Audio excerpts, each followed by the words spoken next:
Hello दोस्तों, good morning. स्वागत है एक बार फिर से आप सभी का Mishra ji technical YouTube channel में। दोस्तों आज है 17 अगस्त और आज की इस वीडियो में हम लोग बात करेंगे आज के दिन के सभी इंपॉर्टेंट क्वेश्चंस के बारे में। पूरी वीडियो ध्यान से देखिएगा। पूरी वीडियो डिटेल में आपको समझाई गई है। जो भी एक्स्ट्रा फैक्ट हो सकते हैं उन सभी को आपको बताया गया है, तो जिससे आपके लिए वीडियो बहुत ही ज़्यादा हेल्पफुल हो जाती है। वीडियो अगर पसंद आए तो इसे लाइक और शेयर जरूर करना है आपको। चैनल पर अगर आप पहली बार आए हो तो चैनल को सब्सक्राइब जरूर कर लेना है। चलिए बात करते हैं लास्ट डे के क्वेश्चंस की। लास्ट डे का हमारा पहला क्वेश्चन था, भौगोलिक संकेतक पंजीकरण और संरक्षण अधिनियम 1999 कब से लागू हुआ? तो भारत में ये 2003 में लागू हुआ। अगला, स्वतंत्रता दिवस पर खेल मंत्रालय द्वारा शुरू किया गया फिट इंडिया फ्रीडम रन अभियान कब तक चलाया जाएगा? तो ये महात्मा गांधी जी की 151वीं जयंती तक यानी कि 2 अक्टूबर तक चलाया जाएगा। अब इन दोनों क्वेश्चन के बारे में जिन लोगों ने करेक्ट और डिटेल में आंसर किया है, ऐसे टॉप 15 लोगों के नाम मैं आपको वीडियो के एंड में बताऊंगा। अच्छा दोस्तों, आपको MZT ऐप पर डेली ऑडियो रिवीजन भी कराया जाता है सिर्फ 5 मिनटों में, तो आप लोग ऑडियो रिवीजन भी कर लिया करो। जो भी करंट अफेयर होता है 20 मिनट का सुबह में, शाम को उसका 5 मिनटों में ऑडियो रिवीजन कराया जाता है, तो आप लोग ऑडियो रिवीजन भी जरूर कर लिया करो। MZT ऐप पर ये फीचर अवेलेबल है। चलिए बात करते हैं आज के दिन के पहले क्वेश्चन की। आज का हमारा पहला क्वेश्चन है, अमृत योजना को लागू करने में शीर्ष राज्य कौन बना? तो AMRUT यानी अमृत योजना को लागू करने में शीर्ष राज्य बन गया है उड़ीसा। उड़ीसा एक्चुअली में दोस्तों ये शीर्ष राज्य के रूप में ये बरकरार है, यानी पिछली बार भी था शीर्ष राज्य और अभी भी ये शीर्ष राज्य यानी टॉप पर बना हुआ है। सेकंड पर है दोस्तों चंडीगढ़ का स्थान और थर्ड पर है तेलंगाना। अमृत योजना क्या है? इस योजना की शुरुआत दोस्तों नरेंद्र मोदी जी ने 2015 में की थी। 2015 में इसकी घोषणा की थी नरेंद्र मोदी जी ने, प्रधानमंत्री जी ने, और ये केंद्र सरकार की एक योजना है। इसका फुल फॉर्म होता है दोस्तों Atal mission for rejuvenation and urban transformation. और इसके तहत होता ये है कि शहरी परिवर्तन के लिए मजबूत सीवेज नेटवर्क बनाया जाता है और साथ ही साथ पानी की आपूर्ति सुनिश्चित की जाती है। तो यही इस योजना का मेन उद्देश्य है। ठीक है, तो अब इसी योजना के कार्यान्वयन में यानी इस योजना को लागू कराने में उड़ीसा टॉप पर बना हुआ है। उड़ीसा राज्य ने रिजुविनेशन एंड अर्बन ट्रांसफॉर्मेशन के लिए इस योजना के कार्यान्वयन में अपना टॉप पोजीशन बरकरार रखा हुआ है। सेकंड पर चंडीगढ़ है और थर्ड पर है तेलंगाना। अब देखिए दोस्तों, आया है उड़ीसा। उड़ीसा से रिलेटेड पिछले दिनों में जो क्वेश्चन आए हैं उनका हम लोग रिवीजन कर लेते हैं। अभी हाल ही में उड़ीसा के 2 गाँवों को यूनेस्को ने सुनामी तैयार गाँव की लिस्ट में रखा था, यानी कि ये 2 गांव भारत के पहले ऐसे 2 गांव बने थे जो सुनामी तैयार गांव घोषित किए गए। कौन कौन से गांव? एक वेंकटरापुर है और एक है नोलिया शाही। ये उड़ीसा के 2 गांव हैं। उड़ीसा के अभी हाल ही में एक हॉस्टल को दोस्तों ISO सर्टिफिकेट दिया गया था और ISO सर्टिफिकेट पाने वाला पहला हॉस्टल बना था ये भारत का। अगला बात करते हैं उड़ीसा से स्टैटिक जानकारी। भुवनेश्वर यहाँ की राजधानी है। ये रहा मैप में आपको दिख रहा है उड़ीसा। उड़ीसा हाई कोर्ट, यहाँ के चीफ जस्टिस हैं दोस्तों मोहम्मद रफीक जी। नवीन पटनायक जी बीजू जनता दल पार्टी से यहाँ के हैं मुख्यमंत्री। 5वीं बार लगातार ये चीफ मिनिस्टर बने हुए हैं। प्रोफेसर गणेशी लाल जी यहाँ के गवर्नर हैं। नंदन कानन वन्यजीव अभ्यारण्य, सिमलीपाल अभ्यारण्य और चंदका हाथी विहार ये है उड़ीसा में ही। उड़ीसा में ही दोस्तों एक लैगून झील है जिसका नाम है चिल्का। चिल्का नाम की लैगून झील जो है दोस्तों ये खारे पानी की सबसे बड़ी झील है भारत की। उड़ीसा अपना बॉर्डर शेयर करता है वेस्ट बंगाल से, झारखंड से, छत्तीसगढ़ से और आंध्र प्रदेश से। क्लियर है? नेक्स्ट बात करते हैं। अगला, किस राज्य के राज्यपाल ने कोरोना कविता काल नामक कविताओं का एक संग्रह लॉन्च किया? तो अभी हाल ही में मिजोरम के गवर्नर ने लॉन्च किया है। मिजोरम के गवर्नर है PS श्रीधरन पिल्लई। तो उन्होंने कोरोना कविता काल नाम का कविताओं का एक संग्रह लॉन्च किया है, पोएम की सीरीज लॉन्च की है। इस पुस्तक का विमोचन किया है मिजोरम के ही चीफ मिनिस्टर ने। ठीक है, पुस्तक को लिखा है मिजोरम के राज्यपाल ने, लेकिन इसका विमोचन किया यानी इसकी लॉन्चिंग की है यहाँ के चीफ मिनिस्टर ने। चीफ मिनिस्टर कौन है? मिजोरम के जोरम थंगा हैं। क्लियर है? अब इन्होंने ये पोएम्स कोरोना काल में लिखा है, इस वजह से इसका टाइटल है कोरोना कविता काल। इन्होंने दोस्तों लगभग 13 किताबें लिखी हुई हैं। इंग्लिश और मलयालम लैंग्वेज में 13 से ज़्यादा किताबें ये लिखे हुए हैं। इसके पहले भी अभी कुछ ही महीनों पहले इनकी 2 बुक्स आई थी चर्चे में, रिपब्लिक डे 2020 और 10 स्पीक्स द गवर्नर। ये लिखी गई थी 2 बुक्स इनके द्वारा। और यहाँ के जो हाईकोर्ट के चीफ जस्टिस हैं यानी गुवाहाटी हाईकोर्ट के जो चीफ जस्टिस हैं अजय लांबा जी, उन्होंने ये बुक्स लॉन्च की थी कुछ महीनों पहले। इनको भी आपको ध्यान में रखना है। चलिए मिजोरम से स्टैटिक जान लेते हैं। आइजॉल यहाँ की राजधानी है। मिजोरम आपको यहाँ पर दिख जाएगा मैप में। ठीक है, ये रहा मिजोरम। 20 फरवरी 1987 को ये दोस्तों भारत के एक स्वतंत्र राज्य के रूप में जुड़ा था भारत से। यहाँ का हाई कोर्ट पड़ता है गुवाहाटी हाई कोर्ट।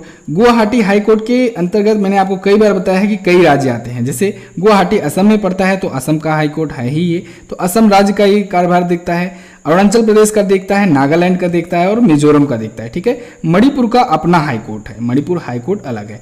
ये नागालैंड, मिजोरम, असम और अरुणाचल प्रदेश का जो भी हाई कोर्ट है वो गुवाहाटी हाई कोर्ट के अंतर्गत आता है। क्लियर है। Zoramthanga Mizo national front party से यहाँ के हैं चीफ मिनिस्टर, गवर्नर है PS श्रीधरन पिल्लई। डम्फा अभ्यारण्य ये मिजोरम में ही है, इसको आपको याद रखना है। मिजोरम अपना बॉर्डर शेयर करता है त्रिपुरा से, असम से और मणिपुर से। क्लियर है बिल्कुल। नेक्स्ट बात करते हैं। अगला है इजराइल के साथ शांति समझौते पर हस्ताक्षर करने वाला पहला खाड़ी देश कौन बना? तो पहला खाड़ी देश बन गया है दोस्तों UAE, संयुक्त अरब अमीरात। ये क्वेश्चन दोस्तों बहुत ही ज्यादा इंपॉर्टेंट है, ध्यान से समझिएगा, बहुत ही अच्छे से आपको समझ में आएगा। अब देखिए, इजराइल के साथ शांति समझौता करने वाला ये पहला खाड़ी देश बन गया है। इस समझौते को अब्राहम समझौते के नाम से भी जाना जाता है। किस समझौते के नाम से? अब्राहम समझौते के नाम से भी जाना जाता है। अब्राहम का क्या मतलब होता है? अब्राहम दोस्तों ये 3 प्रमुख धर्मों से मिल करके एक वर्ड लिया गया है। यहूदी धर्म है इसके अंतर्गत, ईसाई धर्म है और इस्लाम धर्म। इन तीनों का कॉम्बिनेशन है अब्राहम। ठीक है, तो इसे अब्राहम समझौता भी कहा जा रहा है। और इस अब्राहम समझौते पर हस्ताक्षर करने वाला इजराइल बन गया है तीसरा देश। इससे पहले मिस्र ने किया था 1979 में ये समझौता, और जॉर्डन ने 1994 में ये समझौता किया था अब्राहम समझौते पर हस्ताक्षर। ठीक है, तो ध्यान रखिएगा, UAE पहला खाड़ी देश बना है इजराइल के साथ शांति समझौते पर हस्ताक्षर करने वाला, और वहीं इजराइल बना है तीसरा अरब देश इस समझौते पर हस्ताक्षर करने वाला, अब्राहम समझौते पर हस्ताक्षर करने वाला। इतना क्लियर है। चलिए, अब इस समझौते के तहत होगा क्या? इस समझौते के तहत दोस्तों अब इजराइल और UAE के बीच में डायरेक्ट फ्लाइट्स चलेंगी, टेलीकम्युनिकेशन होगा, टूरिज्म बढ़ेगा, एनर्जी, सिक्योरिटी और मेडिकल पर भी समझौते होंगे। साथ ही साथ दोनों देश मिलकर के अब कोविड-19 का मुकाबला भी कर सकेंगे। ये समझौता हुआ कहाँ पर? ये समझौता दोस्तों हुआ व्हाइट हाउस में। अब आप सोचोगे व्हाइट हाउस तो अमेरिका में है। जी बिल्कुल, अमेरिका ने ही इन दोनों का समझौता कराया हुआ है। ठीक है, अमेरिका के व्हाइट हाउस में इन दोनों देशों का समझौता हुआ है। इसमें अमेरिका का क्या फायदा है? क्योंकि बिना फायदे के तो अमेरिका कुछ करता नहीं है। तो अमेरिका का ये फायदा है, आपको पता होगा अमेरिका की दुश्मनी है ईरान से। ठीक है, ईरान से अमेरिका की दुश्मनी है, और वहीं ईरान से इजराइल की भी दुश्मनी है और UAE की भी दुश्मनी है। तो इसको अगर UAE और इजराइल को मिला देगा, फिर अमेरिका से इन दोनों के अपने अब रिश्ते अच्छे हैं ही। जब ये तीनों देश एक साथ हो जाएंगे तो ईरान पर और अच्छी तरीके से नकेल कसी जा सकेगी। पॉलिटिक्स में इसे घेरना कहते हैं। ठीक है, खाड़ी देश कौन होते हैं, अरब देश क्या होते हैं, इसको अभी मैं आपको वर्ड मैप में समझाऊंगा, बहुत अच्छी समझ में आएगा। पहले हम लोग UAE के बारे में जान लेते हैं। UAE ये रहा वर्ड मैप में। अबू धाबी यहाँ की राजधानी, UAE दिरहम यहाँ की करेंसी है, फेडरल नेशनल काउंसिल यहाँ की संसद का नाम, खलीफा बिन जायद अल नहयान यहाँ के हैं प्रेसिडेंट। क्लियर है बिल्कुल। तो चलिए दोस्तों, अब सबसे पहले हम लोग जान लेते हैं इजराइल कहाँ पर है। तो सबसे पहले ये रहा हमारा प्यारा भारत। इधर हम लोग आ जाते हैं इधर अरब देशों की तरफ। ठीक है, इस साइड में यहाँ पर आपको दिखेगा इजराइल। ये रहा इजराइल। इजराइल के बारे में कई बार मैं आपको बता रहा हूँ, अक्सर यहाँ से क्वेश्चन आते रहते हैं। इजराइल की राजधानी जेरूसलम, यहाँ के PM बेंजामिन नेतन्याहू 5वीं बार बने हैं। यहाँ की करेंसी होती है न्यू शकेल। बात हम लोग करते हैं कि किसे कहते हैं खाड़ी देश और किसे कहते हैं अरब देश। सबसे इंपॉर्टेंट पॉइंट, खाड़ी देश किसे कहते हैं, ध्यान से समझिएगा, बार बार नहीं बताऊंगा। अक्सर यहाँ से ये वर्ड आता रहता है, इस वर्ड का मैं नाम लेता रहता हूँ, खाड़ी देश, अरब देश। तो इसको आप लोग समझ लीजिए। आज देखिए, यहाँ पे सऊदी अरेबिया है, सऊदी अरब से लेकर ओमान हुआ, UAE हुआ, कतर हुआ, कुवैत हुआ और बहरीन हुआ। इन सभी देशों के ग्रुप को कहा जाता है खाड़ी देश। ठीक है, ध्यान रखिएगा, फिर से मैं बोल दे रहा हूँ, सऊदी अरब से लेकर के ओमान, यहाँ पर UAE, उसके बाद यहाँ पर कतर, यहाँ पर बहरीन है, इसके बाद कुवैत। ठीक है, 6 देशों के समूह को कहा जाता है खाड़ी देश। कारण क्या है इन देशों को खाड़ी देश कहने का, यानी खाड़ी देश इन्हीं 6 देशों को ही कहने का? आपको यहाँ पर दिख रहा है गल्फ ऑफ ओमान, यानी ओमान की खाड़ी। गल्फ मतलब होता है खाड़ी। ठीक है, इधर दिख रहा है आपको पार्सियन गल्फ, यानी पार्सियन खाड़ी। तो पार्सियन खाड़ी और गल्फ ऑफ ओमान यानी ओमान की खाड़ी, ये खाड़ी है दोनों। इसी वजह से इन देशों को, आसपास के देशों को खाड़ी देश कहा जाता है। क्लियर है बिल्कुल। अरब देश किसे कहते हैं? अरब देश में दोस्तों आपको ये तो पूरा बेल्ट मिलेगा ही मिलेगा, साथ ही साथ इधर भी आप लोग ले लीजिए, इजिप्ट हो गया, लीबिया, ट्यूनिसिया, यानी कि अफ्रीका कॉन्टिनेंट में भी इधर के जो पार्ट हैं ये भी देश आते हैं अरब देशों में ही, ठीक है। ये सभी अरब देश वे देश कहलाते हैं जहाँ पर अरबी भाषा बोली जाती है। क्लियर होना चाहिए बिल्कुल। अगला है, केंद्रीय सड़क परिवहन और राजमार्ग मंत्री ने कब तक भारत में शून्य सड़क दुर्घटना मृत्यु प्राप्त करने का लक्ष्य रखा? तो अभी हाल ही में केंद्रीय सड़क परिवहन और राजमार्ग मंत्री नितिन गडकरी जी ने 2030 तक एक लक्ष्य बनाया है, एक टारगेट बनाया है, जब भारत में शून्य सड़क दुर्घटना मृत्यु होगी, यानी कि रोड एक्सीडेंट से डेथ होने वाली जो डेथ है वो 0 हो जाएगी। तो इसके लिए वर्ल्ड बैंक और एडीबी ने 7,000 करोड़ की सहायता भी की है। कितने की? 7,000 करोड़ रुपए की सहायता की है एडीबी यानी एशियन डेवलपमेंट बैंक ने और वर्ल्ड बैंक ने। अभी हाल ही में गडकरी जी ने रोड इंफ्रास्ट्रक्चर में व्यापार, निवेश और सहयोग पर एक संबोधन भी दिया था। इनका ये संबोधन Indo Australian chamber of commerce और विमेन इनोवेटर्स के लिए था। दोस्तों, अगर आपको वीडियो पसंद आए, वीडियो से कुछ इन्फॉर्मेशन मिली हो, वीडियो हेल्पफुल लगी हो, तो वीडियो को लाइक जरूर कर दिया करो। आपसे लाइक और शेयर ही करने को तो कहा जाता है। वीडियो को लाइक कर दिया करो डेली, और डेली कम से कम 5 से 10 दोस्तों के पास आप लोग शेयर जरूर कर दिया करो। आप लोग शेयर करोगे, हमें भी सपोर्ट मिलेगा और मेरा और मोटिवेशन बढ़ा रहेगा, और मैं आपको और अच्छी और नई चीज़ें बताने की कोशिश किया करूँगा। तो आप लोग प्लीज़ वीडियो को लाइक और शेयर जरूर कर दिया करो। चैनल पर अगर पहली बार आए हो तो चैनल को सब्सक्राइब करके बेल आइकन को प्रेस कर लो, क्योंकि डेली आपको 2 वीडियोस मिलती हैं इस चैनल पर। नेक्स्ट है, किस राज्य सरकार ने सरकारी स्कूलों के कक्षा 12 के छात्रों को मुफ्त में स्मार्टफोन वितरित किए? तो अभी हाल ही में पंजाब राज्य सरकार ने दोस्तों वहाँ के गवर्नमेंट स्कूल के जो क्लास 12 के स्टूडेंट हैं उनको फ्री में स्मार्टफोन वितरण शुरू कर दिया है। पंजाब ने इसके लिए एक योजना शुरू की है। इस योजना का नाम है पंजाब स्मार्ट कनेक्ट योजना। क्या नाम है? पंजाब स्मार्ट कनेक्ट योजना। इसके लिए दोस्तों 2017 और 18 के जो बजट पास हुए थे पंजाब स्टेट के, उसके लिए 100 करोड़ रुपए निर्धारित किए गए थे। कितने? 100 करोड़ रुपए आवंटित किए गए थे। तो अब ये योजना के तहत क्लास 12 के जो स्टूडेंट हैं पंजाब में, जो गवर्नमेंट स्कूल में पढ़ते हैं, उनको दिए जाएंगे स्मार्टफोन। ये वितरण दोस्तों नवंबर 2020 तक कंप्लीट कर लिया जाएगा। क्लियर? बिल्कुल। तो पंजाब ने इसे शुरू किया है। पंजाब के बारे में जान लिए। चंडीगढ़ यहाँ की राजधानी है। पंजाब यहाँ पर दिख रहा है आपको मैप में। कैप्टन अमरिंदर सिंह कांग्रेस पार्टी से यहाँ के हैं चीफ मिनिस्टर। पंजाब और हरियाणा का हाईकोर्ट पड़ता है यहाँ पर, और इस हाईकोर्ट के चीफ जस्टिस हैं रविशंकर झा जी। गवर्नर हैं बीपी सिंह बदनौर। क्लियर है? पंजाब अपना बॉर्डर किससे किससे शेयर कर रहा है? पंजाब अपना बॉर्डर शेयर कर रहा है दोस्तों हिमाचल प्रदेश से, जम्मू कश्मीर से, हरियाणा से और राजस्थान से। क्लियर है? नेक्स्ट बात करते हैं, हाल ही में कब भारत में नशा मुक्ति अभियान शुरू किया गया? तो भारत में दोस्तों 15 अगस्त 2020 के दिन, यानी स्वतंत्रता दिवस के दिन, हमारे भारत के 74वें स्वतंत्रता दिवस के दिन भारत में नशा मुक्ति अभियान शुरू किया गया है। नशा मुक्ति कैंपेन के तहत दोस्तों भारत के 242 जिले सेलेक्ट किए गए हैं, चिन्हित किए गए हैं। इन 242 जिलों में ये नशा मुक्ति भारत अभियान शुरू किया जाएगा। क्लियर है? चलाया जाएगा। कब तक चलाया जाएगा? ये चलाया जाएगा 31 मार्च 2021 तक। ठीक है? यानी 31 मार्च को क्या होता है? फाइनेंशियल ईयर का एंड होता है। ठीक है? मैंने आपको कई बार बताया है 1 अप्रैल से शुरू होता है हमारा वित्तीय वर्ष और 31 मार्च तक चलता है। फिलहाल वो अलग बात है, उससे यहाँ का कोई रिलेशन नहीं है। 31 मार्च 2021 तक ये कैंपेन चलाया जाएगा, नशा मुक्त भारत अभियान। ओके, इसके तहत क्या होगा? इस कैंपेन के तहत दोस्तों लोगों में नशा के विरोध में या फिर नशा से होने वाली जो हानियां हैं उसके बारे में जागरूकता फैलाई जाएगी, लोगों को अवेयर किया जाएगा, नशा करने से रोका जाएगा। इसके लिए स्कूल, कॉलेजेस, कैंपस वगैरह में सेमिनार्स वगैरह भी आयोजित किए जाएंगे। क्लियर है? बिल्कुल। दोस्तों आपको पता होगा ऐसे ही आपके डिटेल करंट अफेयर का रिवीजन कराने के लिए, आपको एक ऐसा स्टडी मटेरियल प्रोवाइड करने के लिए आपके लिए ई बुक तैयार की जाती है प्रत्येक मंथ। और आपको ये जानकर बहुत ज़्यादा खुशी होगी कि पूरे यूट्यूब पर हमारी ई बुक से बेटर ई बुक कहीं नहीं देता, कोई नहीं देता, इतने ज़्यादा डिटेल कॉन्टेंट के साथ और इस प्रकार से फुल कैटेगरी वाइज बहुत ही अच्छे से सजावट के साथ ही साथ आपको इस प्रकार से अपनी लैंग्वेज में लिखी हुई ई बुक कोई नहीं प्रोवाइड करता है।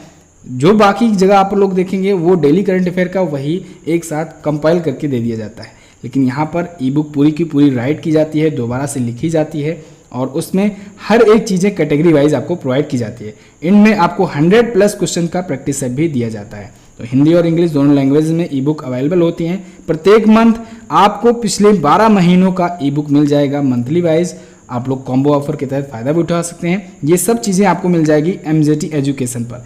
जाइए Mishra ji technical MJT app download कीजिए, वहाँ पर आपको सारी ई बुक्स मिल जाएंगी जो आपको पसंद हो, हिंदी और इंग्लिश लैंग्वेज में दोनों में ले सकते हैं।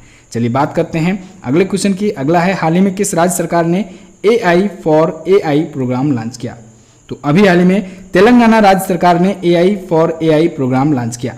इसका पूरा नाम होता है दोस्तों artificial intelligence for agriculture innovation program. क्या होता है? Artificial intelligence for agriculture innovation program, इसका पूरा नाम है ये, ठीक है। अब इसके लिए तेलंगाना राज्य सरकार ने वर्ल्ड इकोनॉमिक फोरम यानी कि WEF के साथ समझौता किया है और centre for the fourth industrial revolution यानी C4IR, ठीक है, centre for the fourth industrial revolution, इन दोनों के साथ समझौता किया है तेलंगाना राज्य सरकार ने। अब इस प्रोग्राम के तहत होगा ये कि फार्मर्स और जो पॉलिसी मेकर्स हैं दोनों को फ़ायदा मिल सकेगा। आर्टिफिशियल इंटेलिजेंस का यूज किया जाएगा कृषि क्षेत्र में, कृषि क्षेत्र में और भी बेटर तरीके से इनोवेशंस करने के लिए, नए नए इनोवेशंस करने के लिए आर्टिफिशियल इंटेलिजेंस का भी यूज किया जाएगा। तो अब तेलंगाना ने ये योजना शुरू की है, तेलंगाना के बारे में जान लीजिए। हैदराबाद यहाँ की राजधानी है। 2 जून 2014 को ये दोस्तों आंध्र प्रदेश से अलग हुआ था, एक नया भारतीय राज्य बना था। के चंद्रशेखर राव जी यहाँ के पहले और दूसरे मुख्यमंत्री हैं। पहले और दूसरे का क्या मतलब? ये यहाँ के प्रथम मुख्यमंत्री हैं और दूसरा कार्यकाल ये अपना कर रहे हैं, अभी निभा रहे हैं। तेलंगाना राष्ट्र समिति पार्टी से ही हैं। तेलंगाना हाई कोर्ट के चीफ जस्टिस हैं राघवेंद्र सिंह चौहान जी। यहाँ की गवर्नर तमिलिसाई सौंदरा राजन जी हैं। अगला है, हाल ही में किस राज्य सरकार ने एक इंटरप्रेन्योरशिप डेवलपमेंट प्रोग्राम लॉन्च किया? तो अभी हाल ही में अरुणाचल प्रदेश ने दोस्तों एक इंटरप्रेन्योरशिप डेवलपमेंट प्रोग्राम लॉन्च किया है। इसका नाम है Arunachal Pradesh challenge entrepreneurship programme. क्या नाम है? Arunachal Pradesh challenge entrepreneurship programme. अब इसके तहत होगा ये दोस्तों कि अब अरुणाचल प्रदेश राज्य में और ज़्यादा इंडस्ट्रियल यूनिट्स को स्थापित करने के लिए लोगों को अवेयर किया जाएगा और लोगों को इंटरप्रेन्योरशिप बिल्ड करने के लिए प्रोत्साहित किया जाएगा, ठीक है। तो इसी के लिए ये योजना शुरू की गई है बेसिकली। अब ये योजना शुरू की गई है 15 अगस्त के दिन। 15 अगस्त 2020 को इस योजना की घोषणा की है किसने? अरुणाचल प्रदेश के चीफ मिनिस्टर पेमा खांडू जी ने। इस बार 74वां स्वतंत्रता दिवस था, इसको आपको याद रखना है। अरुणाचल प्रदेश आया है, अरुणाचल प्रदेश के बारे में जानते हैं। ईटानगर यहाँ की राजधानी है, भारत का सबसे पूर्वी राज्य है अरुणाचल प्रदेश। गुवाहाटी हाईकोर्ट के चीफ जस्टिस हैं अजय लांबा जी। पेमा खांडू बीजेपी पार्टी से यहाँ के chief minister. BD Mishra ji हैं यहाँ के गवर्नर। अरुणाचल प्रदेश अपना बॉर्डर किससे किससे शेयर करता है? नागालैंड से और असम से अपना बॉर्डर शेयर करता है। क्लियर है? नेक्स्ट बात करते हैं। अगला है, हाल ही में किस खिलाड़ी को ई-बाइक गो का ब्रांड एम्बेसडर बनाया गया? तो अभी हाल ही में हरभजन सिंह को बनाया गया ई-बाइक गो का ब्रांड एम्बेसडर, ठीक है। ई-बाइक गो क्या है? एक इलेक्ट्रिकल मोबिलिटी स्टार्टअप है। इसके तहत होता ये है कि जैसे आप लोग ओला सुने होंगे, ओला जो है वो 4 व्हीलर्स के लिए बेसिकली था शुरुआत में, अब तो 2 व्हीलर्स भी देने लगा है। तो ओला कैब होता है, वो किराए पर लोगों को देता है गाड़ियाँ। ऐसे ही ई-बाइक गो है, इसमें डिफरेंस ये है कि ये यात्रियों को इलेक्ट्रिक वाहन देगा, ठीक है, इलेक्ट्रिक बाइक देगा किराए पर। लेकिन अभी ये कुछ गिने चुने शहरों में ही चल रहा है भारत में, जैसे मुंबई हो गया, बेंगलुरु हुआ, दिल्ली, अमृतसर, जयपुर और हैदराबाद। अभी इन्हीं शहरों में ये चल रहा है ई-बाइक गो। तो इसके लिए, इसको प्रमोट करने के लिए हरभजन सिंह को बनाया गया ब्रांड एम्बेसडर ई-बाइक गो का। अभी आपको 2 नाम और मिले थे, सुरेश रैना और हरमनप्रीत कौर का। इन दोनों को बनाया गया था WTF स्पोर्ट का global brand ambassador. WTF sport का ग्लोबल ब्रांड एम्बेसडर इन दोनों को बनाया गया था। अच्छा, सुरेश रैना ने संन्यास की घोषणा कर दी है। महेंद्र सिंह धोनी के जस्ट बाद इन्होंने भी संन्यास की घोषणा कर दी है। महेंद्र सिंह धोनी पर कल मैंने आपको एक वीडियो दी हुई है, अगर आपने नहीं देखा है तो उसे जरूर देखिएगा। बहुत ही ज़्यादा डिटेल कंटेंट के साथ वो वीडियो है, आपको उस वीडियो में सब कुछ मिल जाएगा धोनी के करियर के बारे में। तो आप लोग जरूर देखिएगा, बहुत ज़्यादा हेल्पफुल होगी और निश्चित ही वहाँ से क्वेश्चन जरूर बनेंगे। नेक्स्ट है, हाल ही में उत्तर प्रदेश के किस कैबिनेट मंत्री और पूर्व क्रिकेटर का कोरोना से निधन हो गया? तो अभी हाल ही में चेतन चौहान जी का निधन हो गया। ये उत्तर प्रदेश के कैबिनेट मंत्री थे और पूर्व क्रिकेटर भी रह चुके हैं चेतन चौहान। कोविड-19 के कारण इनकी डेथ हुई, किडनी फेल हो गई थी, उसके बाद कोविड-19 कोरोना संक्रमित थे और इनकी डेथ हो गई है। ये पूर्व क्रिकेटर रह चुके हैं, सुनील गावस्कर के जोड़ीदार थे, ओपनिंग पार्टनर थे और यूपी में वर्तमान में ये कैबिनेट मंत्री थे। यूपी में वर्तमान में ये सैनिक कल्याण और नागरिक सुरक्षा विभाग का मंत्रालय देख रहे थे। दोस्तों अगर आपको याद हो तो अभी कुछ ही दिन पहले मैंने आपको बताया था कि यूपी की एक और कैबिनेट मंत्री थी कमल रानी वरुण, इनका भी निधन हो गया। तो यूपी के 2 कैबिनेट मंत्री कोरोना की वजह से डेथ हो गया है, मृत्यु हो गई इन दोनों की। कमल रानी वरुण जी ये प्रावधिक शिक्षा मंत्री थी यूपी कैबिनेट में, इनकी भी डेथ होगी, और चेतन चौहान जी का भी निधन हो गया है। तो बस दोस्तों ये तो थे हमारे आज के दिन के top 10 current affair. I hope आपको वीडियो पसंद आई होगी। वीडियो अगर पसंद आई है तो वीडियो को लाइक कर दीजिए, अपने दोस्तों के पास से शेयर कर दीजिएगा। अगर चैनल पर पहली बार आए हो तो चैनल को सब्सक्राइब करना मत भूलना। बात करते हैं अब हम लोग क्वेश्चन ऑफ द डे की। आज का पहला क्वेश्चन है आपके लिए, महेंद्र सिंह धोनी ने अपना आखिरी टेस्ट मैच किस टीम के खिलाफ खेला था? जैसे मैंने आपको बताया कल वीडियो अपलोड हुई है महेंद्र सिंह धोनी पर, अगर आपने नहीं देखा है तो ऊपर ये कार्ड बनकर आ रहा है, यहाँ से जाकर देख लीजिए। अगला है, भारत के दूसरे सबसे ज्यादा समय तक प्रधानमंत्री रहने का रिकॉर्ड किसके नाम है? दूसरे सबसे ज्यादा समय तक प्रधानमंत्री रहने का रिकॉर्ड किसके नाम है आपको बताना है। इसे भी दोनों क्वेश्चन इंपॉर्टेंट है, दोनों के बारे में आपको जो पता हो डिटेल में जरूर आंसर कीजिएगा। अब आप वीडियो देख लिए हो तो जाओ जल्दी से इसकी क्विज भी सॉल्व कर लो। क्विज मिलेगी आपको Mishra ji technical MZT app पर। अगर आपने अभी तक ऐप नहीं इंस्टॉल किया है तो ऐप को जरूर इंस्टॉल कीजिए। चलिए बात करते हैं दोस्तों हम लोग उन लोगों के नाम की जो लोग कल की वीडियो में डिटेल में और करेक्ट आंसर किए थे। उनके नाम है राहुल कुमार, सकीना, मनु पांडे, श्यामसिर कुमार, उज्ज्वल सोनी, अब्बू तालीम, प्रियांशु सिंह, नेहा जायसवाल, प्रेरणा राय, रेखा बुनकर, रविशंकर, साबिर आलम, ब्रह्मा रावत, रमजान खान, रौनक राज और अमित चौधरी। वीडियो पूरा देखने के लिए दोस्तों बहुत बहुत धन्यवाद। मिलते हैं नेक्स्ट वीडियो में, तब तक के लिए नमस्कार, जय हिंद, वंदे मातरम।